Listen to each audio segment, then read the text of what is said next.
Assalamualaikum warahmatullahi wabarakatuh. Salam sejahtera dan selamat petang. Kita jumpa lagi di Garasi TV bagi siaran 3 petang. Hari ini 23 hari bulan. Iaitu kami memulakan minggu pertama bagi bulan Februari ataupun bulan ke-8 Garasi TV bersiaran. Saya ucapkan ribuan terima kasih pada mereka yang semalam memberi banyak sokongan. Kita menerima 200 lebih saya rasa trafik baru walaupun tak bersiaran semalam, tapi mungkin kerana ramai yang mengikuti posting yang dinaikkan, iaitu posting story yang dinaikkan.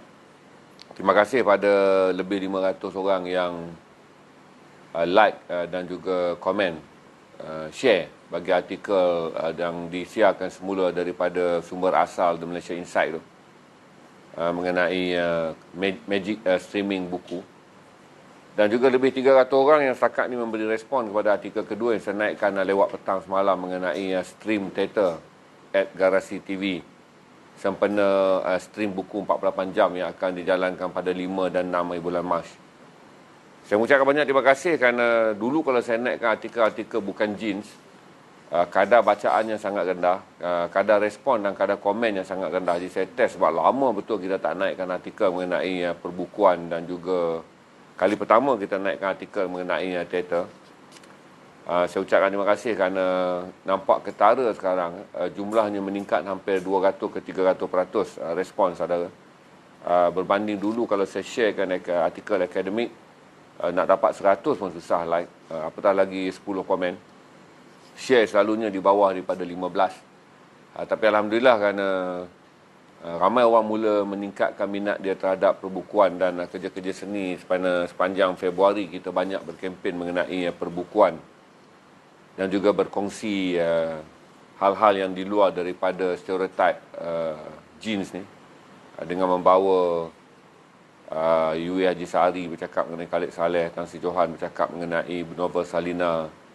Kita bawa Encik K Ngadirun bercakap mengenai pengalaman menulis buku sebagai pemandu Grab sebelum kembali menjadi pengarah Majlis Kebangsaan Buku Malaysia. Kita bawa Pian Habib untuk stream baca sajak ala zaman di bawah tiang lampu tahun 80-an.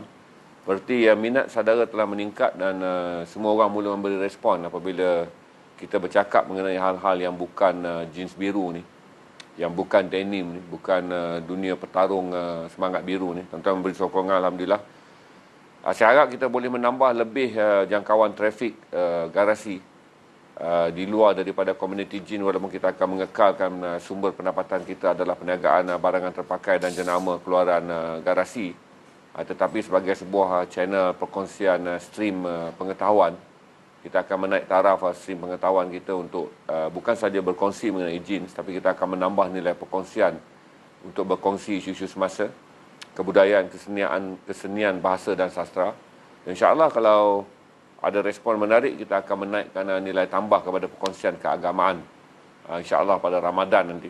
Kita kena menyusun semula supaya Ramadan kita ambil keberkatan Ramadan Al-Mubarak untuk menguatkan sesi siaran petang kita terutamanya dengan sesi-sesi yang berkongsian agama.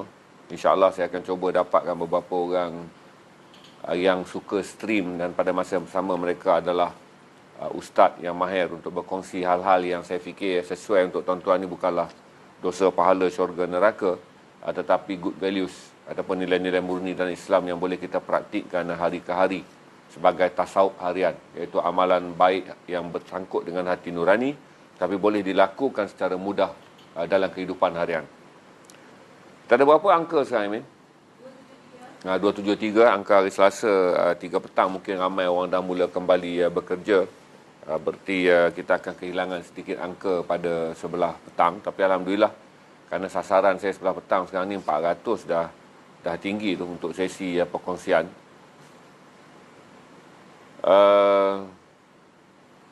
Banyak yang saya baca juga mengenai hal-hal berat pada hari Isnin cuti semalam. Selain menonton Ruth Ganesan memancing ikannya, dan juga menonton beberapa video good values. Dan hari ini kita akan share petang ni, harap kita dapat berkongsi petang ni beberapa nilai good values video yang Mahfuz akan share dengan saudara, sama ada foto ataupun cerita yang saya petik daripada Facebook yang berkongsi good values yang boleh meningkatkan kesedaran dan juga keinsanan kita. Pertama adalah saya suka membaca sebuah posting yang dibuat oleh sepasang suami isteri muda mengenai seorang penjual buah di Melaka. Menarik, story ni story biasa je tuan-tuan. Bagaimana seorang isteri merakamkan suaminya membeli buah potong yang dijual oleh seorang lelaki tua berusia 60-an. Perkara yang sangat mudah di mana kedua-duanya teringat sekiranya yang menjual buah potong itu adalah ibu bapa mereka sendiri. Kerana pada usia mereka yang saya rasa agak berjaya lah dalam kerjaya tu, kedua-dua pasangan ni yang menaikkan cerita ni. Mereka berfikir mereka pun tak mahu ayah mereka berdiri berjam-jam di tepi sudut tercorot stesen minyak dan menjual buah potong.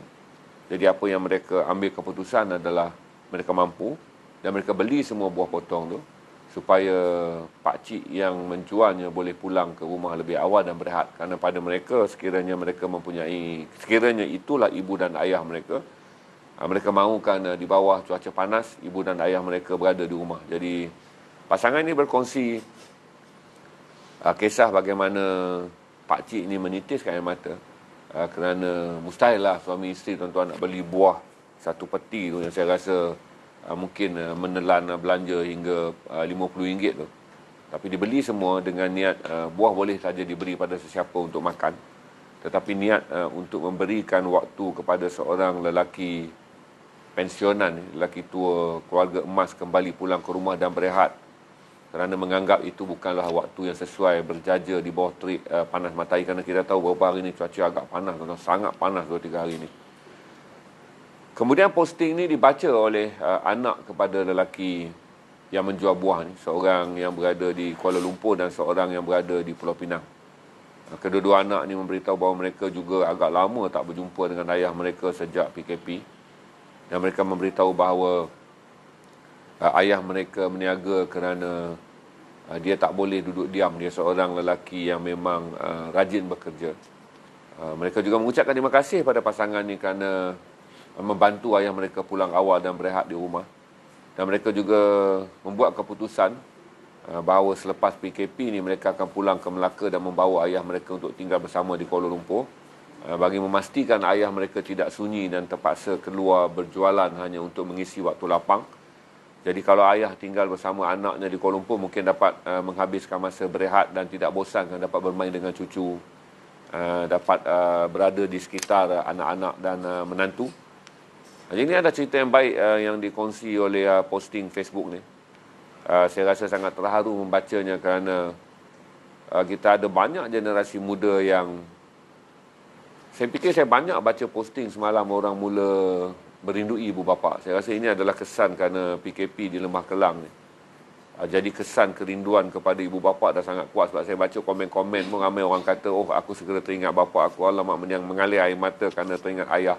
Oh, sekarang terus nak video call dengan ayah kerana rindukan ayah.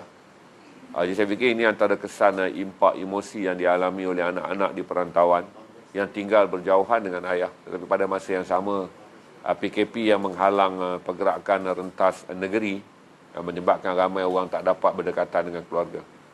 Tapi pada masa yang sama juga bagi mereka yang berada di Lembah Kelang, walaupun anda merindukan ibu bapa anda, terutama mereka yang mempunyai ibu bapa yang telah melangkaui usia 60 tahun, dan sekiranya ibu bapa anda tergolong dalam mereka yang mempunyai mobility, perkataan baru, mobility. Itu yang baru saya belajar tentang penyakit-penyakit kritikal disenaraikan di bawah krisis COVID-19 ni sebagai mobility.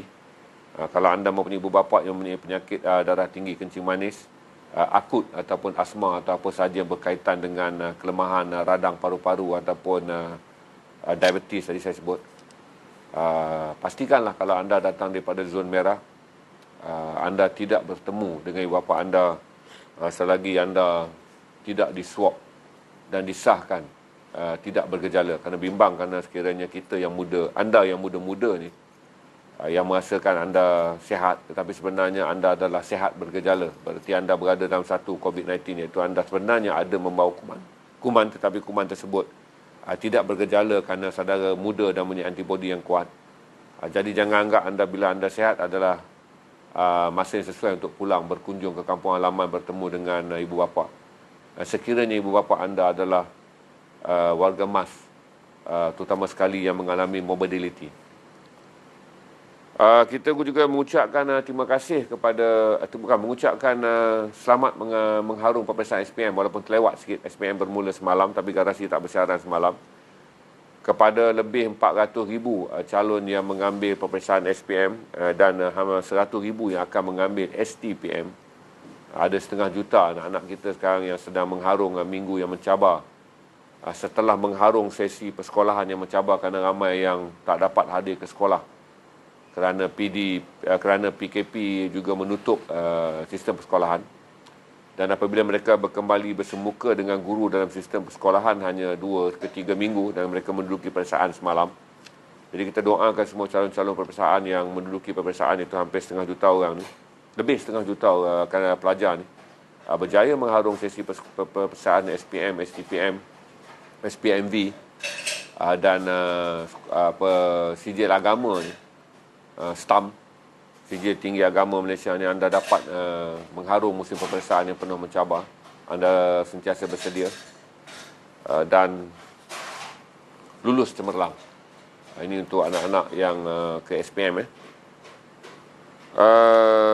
Di Sarawak, 428 pelajar SPM tidak dapat menduduki peperiksaan kerana mereka tinggal di kawasan yang PKPD, terutama kluster rumah pangsa tu yang di PKPD kan, jadi tak semua orang boleh keluar. Jadi Sarawak antara satu-satunya negeri yang 428 pelajarnya tidak dapat menduduki peperiksaan SPM. Tiada jalan keluar tu kerana mereka berada dalam PKPD dan belum ada kenyataan daripada Kementerian Pendidikan Malaysia mengenai nasib 428 orang pelajar yang tidak dapat menduduki peperiksaan. Apakah mereka akan menduduki peperiksaan khas? Dan adalah agak malang kalau mereka terpaksa mendudukinya bagi jadual tahun 2021. Kerana yang duduk sekarang peperiksaan pun adalah bagi yang dijadualkan bagi tahun 2020. Ini menyebabkan kita akan mengalami lagi masalah apa yang disebut sebagai gangguan, dipanggil delay term ataupun gangguan waktu, kerana mereka berusia lebih. Dan kemudian mereka akan kerugian setahun kerana masuk universiti lebih lewat kerana menduduki peperiksaan SPM lebih lewat. Saya share juga dengan saudara mengenai ramalan yang paling positif yang dibuat, iaitu pandemik COVID-19 dijangka berakhir pada awal 2022. Ini adalah pandangan kumpulan pakar yang paling positif setakat ini, kerana sebelum ini semua orang meramalkan kepada awal 2023 ataupun hujung 2022. Tetapi berdasarkan kajian yang mereka lihat, keberkesanan vaksin yang telah disuntik di negara-negara maju, terutama dengan menggunakan United Kingdom sebagai model, kerana mereka adalah negara yang terawal menyuntik Pfizer dan United Kingdom telah membuat lebih daripada 10 juta suntikan. Mereka melihat keberkesanan di Amerika Syarikat apabila vaksin Pfizer juga telah mula disuntik, dan di banyak negara-negara lain. Singapura juga boleh menjadi teladan kepada kita tentang keberkesanan apabila Singapura juga memulakan suntikan dengan menggunakan Pfizer, BioNTech. Kita hanya menunggu laporan di Indonesia saja apa kesannya apabila mereka menyuntik satu-satunya vaksin yang berlainan daripada vaksin yang digunakan negara maju. Kerana Indonesia menyuntik vaksin Sinovac, iaitu keluaran daripada China, di mana Sinovac disenaraikan vaksin yang mempunyai kadar kepulihan yang paling rendah, iaitu sekitar 56%, berbanding Pfizer yang digunakan di negara-negara maju dan akan digunakan di Malaysia mulai awal Mac nanti dengan kadar kepulihan 95%. Jadi sekiranya Indonesia dapat melaporkan angka yang menarik setelah kajian lapangan dibuat, kerana suntikan Indonesia saya jangka telah mencecah 5 juta orang ni, kerana mereka telah menyuntik jauh lebih awal daripada kita. Dan berharap sekiranya semua benda-benda ini menunjukkan wujudnya potensi keberkesanan, berarti ekonomi dunia akan dibuka dengan lebih awal bagi membolehkan pergerakan udara dan juga pergerakan rentas sempadan berdasarkan penerbangan yang kemudian akan menjana pergerakan ekonomi di negara-negara yang lockdown sekarang ni, yang menutup sepenuhnya laluan udara dan juga laluan laut, yang menyebabkan ekonomi dunia mengalami kerencatan ataupun rentan ekspor dan import. Itu je yang saya share dengan saudara petang ni mengenai yang terakhir tu. Walaupun pandangan pakar sebelum ini mengatakan penghujung 2023, tetapi kajian baru setelah vaksin mula disuntik dalam tempoh 6 minggu ni, ramai pakar-pakar perubatan telah mengeluarkan kenyataan mereka mempunyai keyakinan bahawa virus ini boleh diperangi dan kembali ke tahap sifar pada awal 2022. Itu setahun dari sekarang.